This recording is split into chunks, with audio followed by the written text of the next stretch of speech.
Today I want to talk a little bit about botanical synergy and possibly why it's so poorly understood by a few folks. One of the big benefits of synergy in plant molecules is that it allows the botanicals to have a very good positive physiologic effect with very low levels of toxicity and also few side effects, especially when compared with single molecule drugs.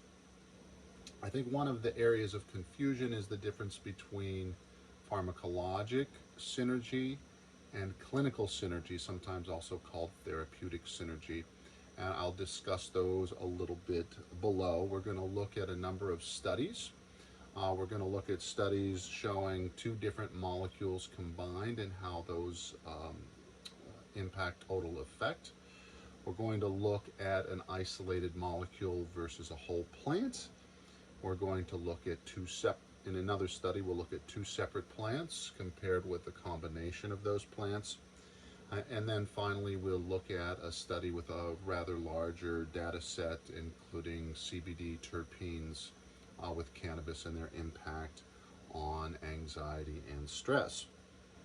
So clinical synergy versus pharmacologic synergy, what's the difference?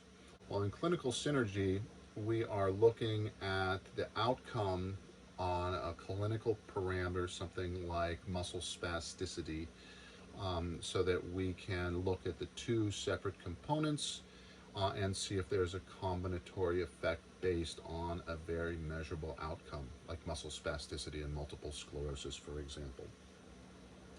And here in this study is an example of spasticity, looking at spasticity with just an isolated molecule of THC versus the whole plant. And the whole plant offers much greater relief from muscle spasticity than the single molecule alone.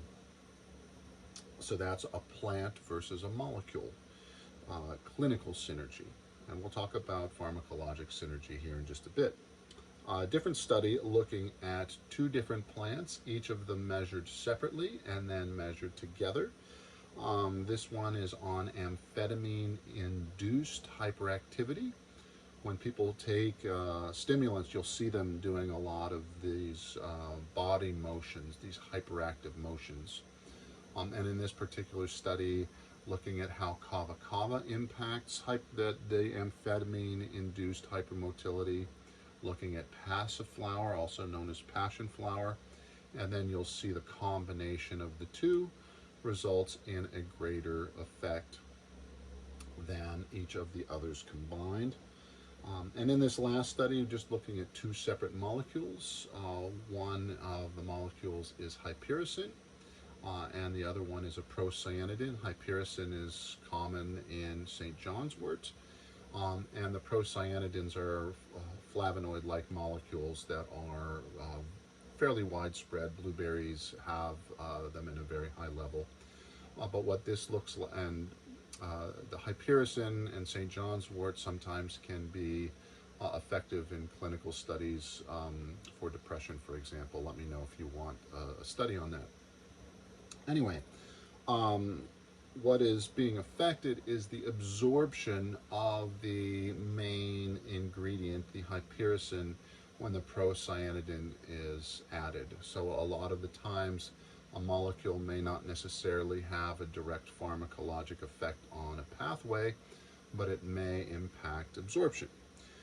So that's clinical synergy, something that is very commonly and easily measured. What is challenging and difficult to measure is pharmacologic synergy, because a lot of these plants have tens or dozens, or in the case of cannabis, hundreds and hundreds of different molecules. And how do we know how each and every single one of these molecules is combining with each other? If we just look at two separate molecules, there's one method that's very reliable called the isobol method. And these are ginkgolides, which come from the ginkgo plant, which is renowned for its memory preserving and enhancing properties. And you can see with the curve that the combination of the two produces a greater than additive effect. If you see the straight dotted line, that would be no synergistic effect, and if the curve were opposite or reflected on the other side of that, that would actually be an antagonistic effect. It's fairly easy to use this method with two separate single individual molecules, but when we come in contact with a very complex plants use mixtures to do their work a lot of the time. They very rarely, biologically and evolutionarily speaking, use just single molecules to do antibacterial activities, for example. They're almost always in combination.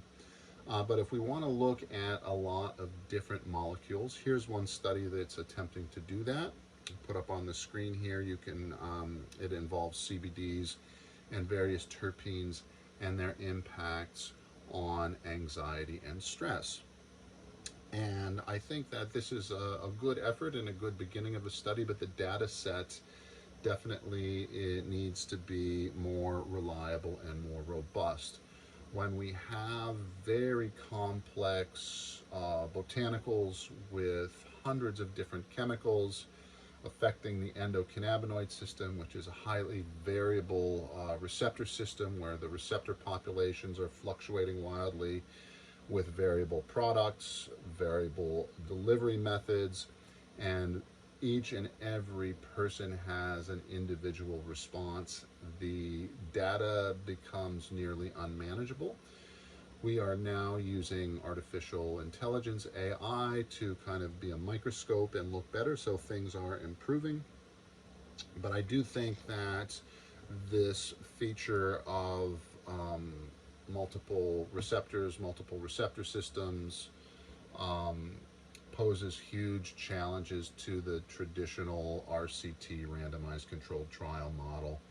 One of the big reasons is that for synergistic effects classically to occur, they need to be happening on different biochemical pathways, and so the experimental design becomes extremely complex.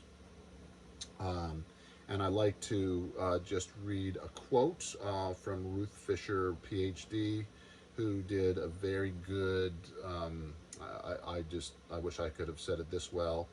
One of the primary reasons that historically researchers have focused studies using isolated compounds on isolated targets is that doing so makes an intractable problem as easy as possible to manage. Unfortunately, simplifying the problem to make it easier to find solutions has led to solutions that don't solve the problem. So then the task with which researchers are now faced is one of trying to address some of the more difficult problems of finding complex substances, such as whole plant extracts, that address dysfunction in complex system, namely people with chronic health conditions. And this is a life or death issue for a lot of folks. We have an epidemic of chronic disease in the United States. Our life expectancy is one of the lowest of industrialized countries. We have, in my opinion, an overemphasis and reliance on single molecule drugs that really, to a large degree, have poor efficacy and high degrees of toxicity. And we have a huge public health problem on multiple levels with obesity, epidemic of loneliness, stress-induced diseases, autoimmunity, etc. And I think that if you consider what is being asked to understand pharmacologic synergy, it's really a task that the current research modalities are not yet fully up to. I think on the clinical synergy side, on the therapeutic synergy side, we clearly see that combinations of different plants or different molecules or different molecules within the same plants can have very positive effects. We now have at least a couple of hundred studies showing equivalence of plant molecule efficacy, um, and dozens in comparison with synthetic reference drugs. So we know that synergy is a thing, but it is much easier to identify and measure therapeutic synergy than it is pharmacologic synergy. And again, remembering that one of the main benefits with synergy is increased effectiveness with decreased toxicity and side effects. So I hope you found this interesting. I have got a lot of other videos on this if you want to check out my channel at sweetwaterholistic.com. You can also find me on LinkedIn and on YouTube. I appreciate your likes, your comments, and thank you so much for listening. This is Dr. Jake Felice, and hope you all have a great day today. Cheers.